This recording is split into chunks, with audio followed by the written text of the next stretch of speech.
with this cutout, and they can compare it to what's left.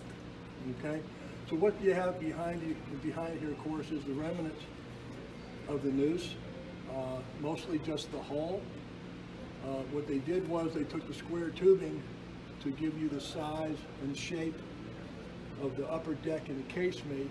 You can get an idea of the size of the whole thing. She was 158 foot long. She was 34 foot wide.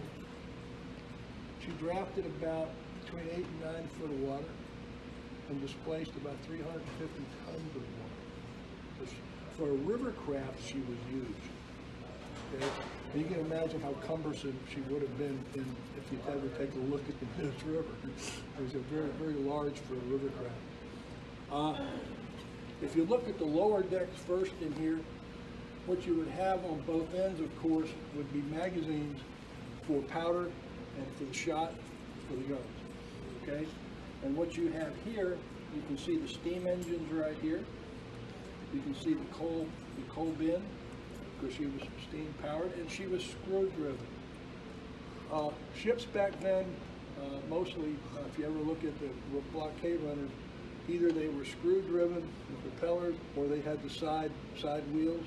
Those were the two most common type. But with the gunships that they made, the gunboats that they made that were steam driven were mostly screw driven. Okay. She had a wooden deck. Everything you see on here that's dark gray is where the ironclad was. Okay. And we'll get into the thickness later, but basically there was two 2-inch layers of iron where you see the iron on. Okay. Like I said, this one here had a wooden deck. Her sister ship, the Albemarle, actually had an iron deck. But they didn't think they needed iron on the deck. Okay, I would have liked to have it, but they didn't think they needed it back then. Okay, she was made mostly of pine, oak, and the keel was actually made of gum wood. Okay, and the places that were reinforced with oak usually had ironclad over, and we'll go into that when we get back to the casemate. Any questions on how she looked and how she was constructed? And of course, up top in the casemate, that's the working end of the ship. That you have a 6.4-inch broken gun on each end, fore and aft, and there's 5 gun ports on each end.